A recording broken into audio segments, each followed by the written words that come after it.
I'm with Mikhail D'Arcangelo, Director of Marketing for ACR Electronics, and we're going to discuss modern safety gear technology. And starting off with EPIRB, it's essential that every boat that ventures offshore or even close shore waters should have an EPIRB. Correct. It's essentially your way of communicating with the Coast Guard when all other means of communication have failed. So simply by either throwing it in the water, because it has automatic water activation sensors, or simply flipping the switch. Your EPIRB will tell Coast Guard who you are, where you are, and that you need help. Our new GPS-enabled EPIRBs will get the Coast Guard to within 100 meters of you. The LED strobe light will help them find you at night, and it also has a built-in homing frequency, so whenever they're in the general area, that homing frequency will bring them right to you. People generally associate an EPIRB with the capsizing of a boat and somebody setting off for a rescue. But there are a lot of incidents that could happen in a boat that would cause your exit where you would need that. It could be electrical fire, you could have a main plumbing system go out on you that fills the boat up. There might be a time that you need to exit the boat. Where are we now with modern day EPIRB technology? Like you said, it's not always a boat capsizing. We have survivors that simply had a heart attack on boats and they're 50 miles out and they just needed to be evacuated from the boat as fast as possible. So with Mother Nature, you just never know. You're in a heavily populated area, coastal area. Let's say South Florida, for example. I'm 30 miles off. For whatever reason, I need to activate my EPIRB.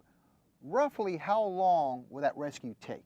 If you have a GPS-enabled EPIRB, Coast Guard will know who you are, where you are within 2 minutes. So they'll know where you are within 100 meters, and typically in a well-populated area like South Florida, depending on how far offshore you are, obviously, but I would say anywhere between an hour and a half to 2 hours, you should be on a helicopter or on a boat heading back. Great. PLBs, personal locator beacons. Right. People ask me, if I have a boat, why can't I use that instead of the regular EPIRB? I personally go with a PLB attached to my body in situations where we're running offshore at night. Say you're doing some sword fishing. Should somebody accidentally fall overboard, everybody on board has a PLB, but yet it's still no substitute for the regular EPIRB. What's the big difference between the two?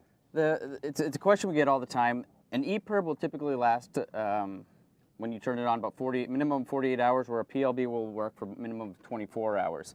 The big differences really are usability, and really how far offshore you're going. With an EPIRB, it's really designed for the marine element. So once it's out of its bracket, you can simply throw it in the water and the water sensor will turn it on. If you have a Category 1 bracket and your boat goes down, that Category 1 bracket will automatically deploy the EPIRB, so you don't have to worry about actually going and retrieving it, and it'll start transmitting your position.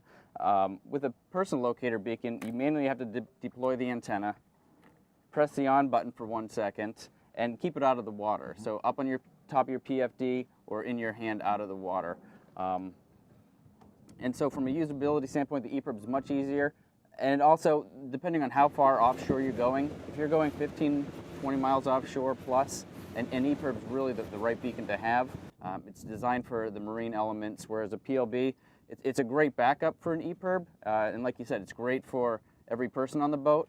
And it's also nice if you're going on someone else's boat and you don't know if they have an EPIRB to take on there. So the unthinkable happens. It's time to exit the boat.